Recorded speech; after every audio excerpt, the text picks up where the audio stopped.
O cara era portuguesa, branca. Só no jornal.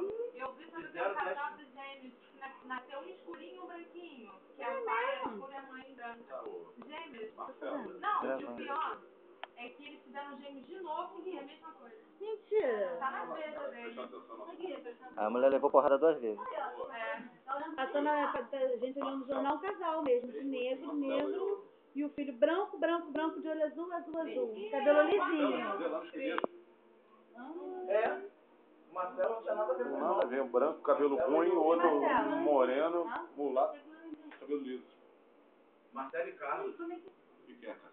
O Carlos parecia um índio, né? Imagina, menina. Tá batendo foto, tá filmando essa porra. Nem lembro da dor. Bobagem. Você não seria pro parque normal? Vem cá, foi o quê? Normal?